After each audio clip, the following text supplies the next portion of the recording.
بسم الله الرحمن الرحيم وبه نستعين والصلاة والسلام على رسوله الكريم محمد وعلى آله وصحبه أجمعين ومن تبعهم بإحسان إلى يوم الدين وبعد. عزیز ساتھیوں، بزرگوں، پیارے بچوں اور پیاری ماؤں اور بہنوں، القواعد الاربع کا یہ 7واں درس ہے۔ پچھلے درس میں دوسرے قاعدے کے تحت جو چیزیں ہم اور آپ لوگوں نے جانی، ان میں سب سے پہلی چیز کہ جو مکہ کے کافر تھے وہ یہ کہا کرتے تھے کہ ہم اللہ رب العالمین کے ساتھ اس کی عبادت میں دوسروں کو شریک نہیں ٹھہراتے ہیں، وہ جھوٹ کہتے تھے۔ اور اللہ رب العالمین نے ان کے تعلق سے قرآن کریم کے اندر فرمایا کہ ان اللہ لا یہدی من هو کاذب کفار، کہ اللہ تعالیٰ اس شخص کو ہدایت نہیں دیتا جو جھوٹا ہو اور جو بہت زیادہ کفر کرنے والا ہو۔ وہ لوگ کہتے تھے کہ ہم دراصل اللہ رب العالمین کو پکارتے ہیں، ہم مانگتے ہیں تو صرف اور صرف اللہ رب العالمین سے مانگتے ہیں، بس ہم ان بزرگوں کا، ان اولیاء کا اور ان بتوں کا وسیلہ لیتے ہیں، ورنہ ہم جو چیز مانگتے ہیں تو وہ صرف اور صرف اللہ رب العالمین ہی سے مانگتے ہیں۔ یہ وہ کہا کرتے تھے، اور یہ بھی کہتے تھے کہ ہم جو ذبح کرتے ہیں، ہم غیر اللہ کے نام پر ذبح کرتے ہیں، ہم اپنے اولیاء کے نام پر ذبیحے کو، جانور کو ذبح کرتے ہیں، اور پھر ہم نے جو بت وغیرہ بنائے ہیں وہاں پر جانور کے خون کو لا کر بہاتے ہیں۔ ہم سب یہ غیر اللہ کے لیے کرتے ہیں، اللہ کے علاوہ کسی اور کے لیے کرتے ہیں، لیکن ہمارا یہ کرنا، اس کا مقصد صرف اور صرف یہ ہے کہ یہ جو بزرگ ہے، یہ جو اولیاء اللہ ہے جو قبروں کے اندر مدفون ہے، یہ ہم سے راضی ہو جائے، ہم سے خوش ہو جائے۔ جب ہم کوئی بات ان کے پاس رکھے کہ اللہ رب العالمین تک یہ بات پہنچاؤ، تو وہ ہماری بات کو فوراً سنے اور ہماری بات کو اللہ رب العالمین تک پہنچائے۔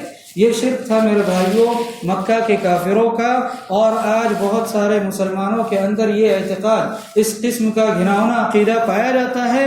وہ یہ عقیدہ رکھتے ہیں کہ جو قبروں کے اندر میت ہیں، جو وفات پا چکے ہیں، اور ان میں سے بہت سارے اللہ رب العالمین کے ولی ہیں، ہو سکتا ہے کہ وہ اس وقت جنت کے اندر ہو، لیکن ان سے مانگنا شرک ہے، ان سے مانگنا شریعت اسلامیہ میں جائز نہیں ہے۔ ہم ان کی تعظیم کرتے ہیں، ہم ان کی عزت کرتے ہیں، لیکن ان لوگوں سے مانگنا جائز نہیں ہے، اس لیے کہ وہ خدا نہیں ہے، اس لیے کہ وہ نفع اور نقصان کے مالک نہیں ہے۔ نفع اور نقصان کا مالک صرف اور صرف اللہ رب العالمین ہے، لہٰذا اللہ تعالیٰ ہی سے مانگا جائے۔ یہ لوگ کہا کرتے تھے کہ ہم ان کو صرف اپنا سفارشی بنا رہے ہیں، ہم یہ چاہتے ہیں کہ یہ ہماری بات کو اللہ رب العالمین کے اوپر، اللہ رب العالمین تک پہنچائے، پھر اللہ رب العالمین ہم کو وہ چیز عطا کرے۔ تو ہم مانگ رہے کس سے؟ ہم مانگ رہے اللہ رب العالمین سے، ان سے ہم نہیں مانگ رہے، بس ان کو ہم اپنا سفارشی بنا رہے ہیں، اپنا شفاعت کرنے والا بنا رہے۔ اللہ رب العالمین نے قرآن کریم کے اندر اس بات کی تردید کی اور کہا کہ یہ کافر والا عمل ہے، یہ کافر والا عمل ہے، اور یہ چیز بالکل بھی شریعت اسلامیہ کے اندر جائز نہیں ہے۔ پچھلے درس میں ہم نے جانا کہ وسیلے کی 2 قسم ہیں، ایک وہ وسیلہ جو شریعت اسلامیہ کے اندر جائز ہے، اور دوسرا وہ وسیلہ جو ابھی ذکر کیا گیا کہ کافر وسیلہ لگایا کرتے تھے اور اولیاء اللہ کو اپنا سفارشی بنایا کرتے تھے، تو یہ بالکل بھی درست اور جائز نہیں ہے۔ جو وسیلہ جائز ہے اس کے تعلق سے بات آئی کہ ہم اپنے جو نیک اعمال ہیں ان کا وسیلہ لگا کر دعا کر سکتے ہیں۔ اس کے علاوہ کوئی نیک صالح آدمی جو زندہ ہو، اس سے ہم کہہ سکتے ہیں کہ ہمارے لیے دعا کرے، یا ہماری ماں کے لیے، والدہ کے لیے، یا ہمارے بچوں وغیرہ کے لیے دعا کرے۔ اس کے علاوہ اللہ رب العالمین کے جو نام ہے ان کا ہم وسیلہ لگا سکتے ہیں۔ اس کے علاوہ جو بھی وسیلے ہیں میرے بھائیوں، وہ سب کے سب بدعت ہے، گمراہی ہے، بلکہ شرک تک لے جانے والی چیزیں ہیں۔ ان سے بچنا چاہیے، ان سے اپنے آپ کو محفوظ رکھنا چاہیے۔ شیخ الاسلام نے دوسرے قاعدے کے تحت سب سے پہلے قربت کے تعلق سے ایک بات ذکر فرمائی، وسیلے کے تعلق سے ایک بات ذکر فرمائی جس کو پچھلے درس کے اندر بیان کیا۔ دوسری بات شفاعت کے تعلق سے ذکر فرمائی کہ کافروں کے اندر شرک کیسے آیا، کفر کیسے آیا۔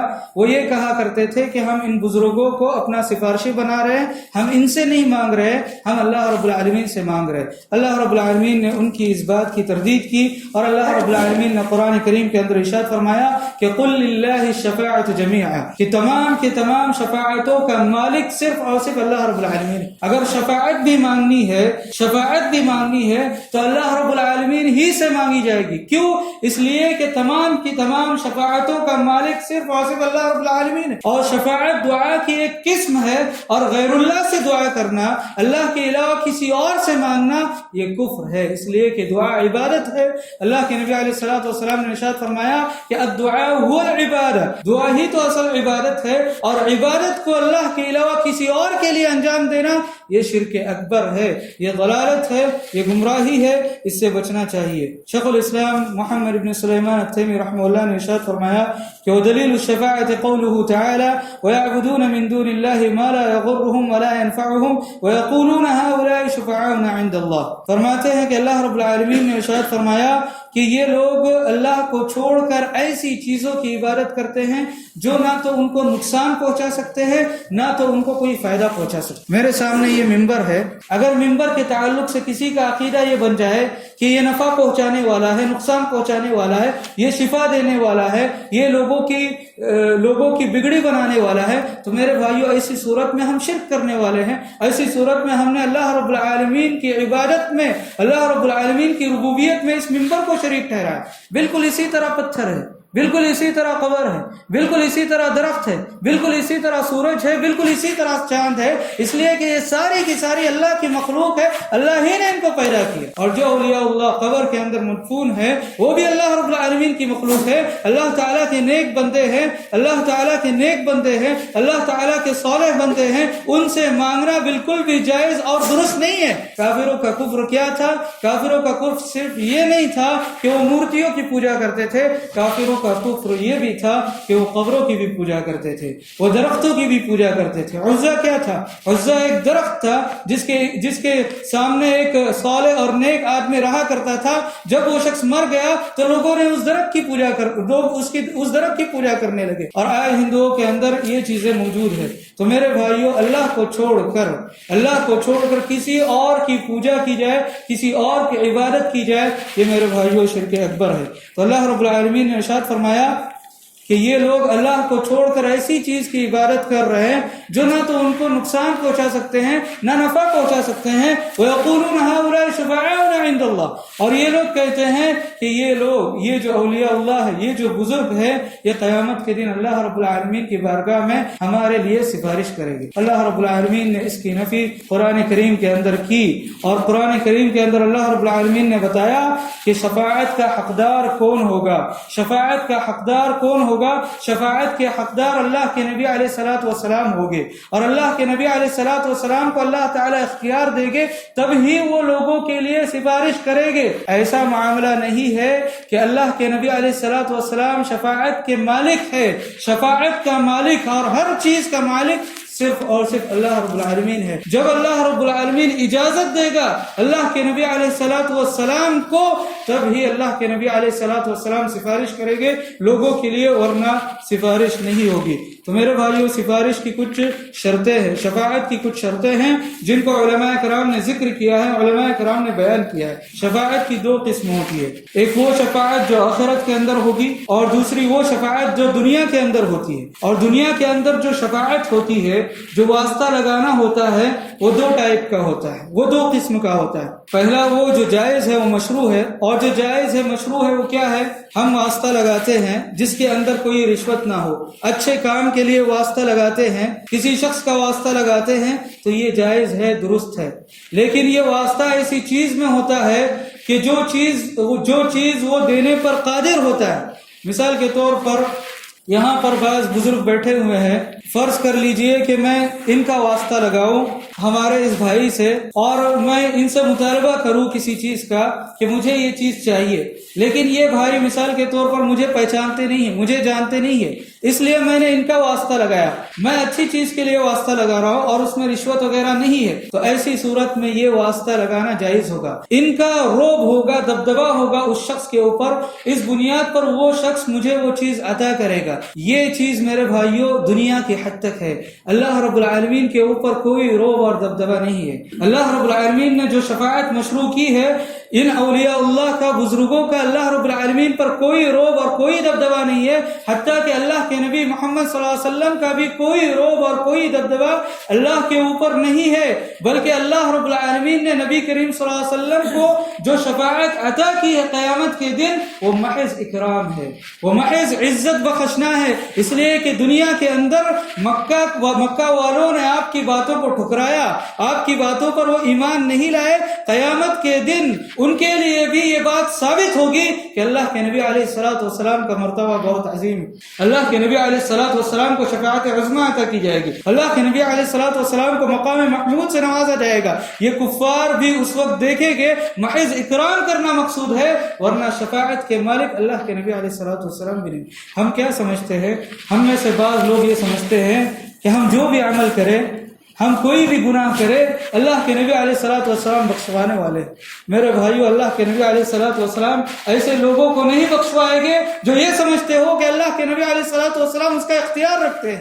اللہ کے نبی علیہ الصلوۃ والسلام کی سفارش ہوگی صرف اور صرف اہل توحید کے لیے جن کے دل کے اندر توحید ہے. اللہ کے نبی علیہ الصلوۃ والسلام اپنے والد کو نہیں بخشوا سکے، اللہ کے نبی علیہ الصلوۃ والسلام اپنی والدہ کو نہیں بخشوا سکے. صحیح مسلم کی وہ روایت مجھے یاد آتی ہے کہ ایک شخص آیا اللہ کے نبی علیہ الصلوۃ والسلام کے پاس، اور اللہ کے نبی علیہ الصلوۃ والسلام سے اس نے پوچھا کہ این ابی، اے اللہ کے نبی علیہ الصلوۃ والسلام میرے والد کا ٹھکانہ کیا ہے؟ ان کے والد زمانے جاہلیت میں فوت ہو چکے تھے، وہ اللہ رب العالمین پر ایمان نہیں لائے، وہ شرک کی حالت میں فوت ہو چکے تھے. صحابی نے پوچھا کہ اے اللہ کے نبی علیہ الصلوۃ والسلام میرے والد کا ٹھکانہ کیا ہے؟ اللہ کے نبی علیہ الصلوۃ والسلام نے فرمایا کہ فی النار، تمہارے والد جہنم کے اندر ہے. وہ شخص فوراً اٹھا اور چل دیا. اللہ کے نبی علیہ الصلوۃ والسلام نے اس کو بلایا، اور بلانے کے بعد اللہ کے نبی علیہ الصلوۃ والسلام نے اس سے کہا کہ ان ابی و اباک فی النار، کہ میرے بھی والد جہنم کے اندر ہے اور تمہارے بھی والد جہنم کے اندر ہے. اللہ کے نبی علیہ الصلوۃ والسلام کو کل مختار سمجھنے والے لوگ، مختار کل سمجھنے والے لوگ اس حدیث پر غور کریں جس کو امام مسلم رحمہ اللہ نے اپنی صحیح کے اندر روایت کیا ہے، جس میں اللہ کے نبی علیہ الصلوۃ والسلام نے جب اس صحابی کو دیکھا کہ وہ صحابی رونے لگے تو اللہ کے نبی علیہ الصلوۃ والسلام نے ان کو بلایا اور کہا کہ ان ابی و اباک فی النار، میرے بھی والد جہنم کے اندر ہے، تمہارے بھی والد جہنم کے اندر. اللہ کے نبی علیہ الصلوۃ والسلام کا گزر ہوا مقام ابوا سے. مقام ابوا رابغ سے اگر آپ مکہ جاؤ گے تو وہاں پر ایک سڑک جاتی ہے ابوا کی طرف، وہاں پر اللہ کے نبی علیہ الصلوۃ والسلام کی والدہ آمینہ کی قبر ہے. اللہ کے نبی علیہ الصلوۃ والسلام کا جب یہاں سے گزر ہوا تو اللہ کے نبی علیہ الصلوۃ والسلام نے اجازت طلب کی اللہ رب العالمین سے کہ اللہ رب العالمین مجھے اجازت دے دے میں اپنی والدہ کے لیے استغفار کروں، اس کی مغفرت کی دعا کروں. تو اللہ رب العالمین نے اجازت نہیں دی. اللہ کے نبی علیہ الصلوۃ والسلام صحابہ کے پاس آئے، رونے لگے. صحابہ نے پوچھا کیا معاملہ ہے، کیا ماجرا ہے؟ اللہ کے نبی علیہ الصلوۃ والسلام نے فرمایا کہ میں نے اپنی والدہ کے لیے اجازت طلب کی اللہ رب العالمین سے کہ میں ان کی مغفرت کے لیے دعا کروں، صرف اتنی اجازت طلب کی. اللہ رب العالمین نے مجھے اجازت نہیں دی، لیکن میں نے اجازت طلب کی کہ میں اپنی والدہ کی قبر کی زیارت کروں، وہاں قبر پر جاؤں. تو اللہ رب العالمین نے مجھے یہ اجازت دی. فبکا وبکا من حولہ. راوی حدیث کہتے ہیں کہ اللہ کے نبی علیہ الصلوۃ والسلام بھی رونے لگے اور صحابہ جو وہاں پر موجود تھے وہ بھی رونے لگے. تو معلوم یہ ہوا کہ قیامت کے اندر جو سفارش ہوگی، جو شفاعت ہوگی، اس کا مالک صرف اور صرف اللہ رب العالمین ہے. اللہ کے نبی علیہ الصلوۃ والسلام کے اختیار میں نہیں ہے، اللہ کے نبی علیہ الصلوۃ والسلام کی ملکیت میں نہیں ہے سفارش، وہ اللہ رب العالمین ہی کی ملکیت میں ہے. جب اللہ رب العالمین اجازت دے گا اللہ کے نبی علیہ الصلوۃ والسلام کو سفارش کرنے کی، تب اللہ کے نبی علیہ الصلوۃ والسلام سفارش کریں گے. شفاعت کی کچھ شرطیں علماء کرام نے بیان کی ہے. ان میں سب سے پہلی شرط یہ ہے کہ اللہ رب العالمین اجازت دے گا جس شخص کو سفارش کرنے کی، وہی شخص سفارش کرے.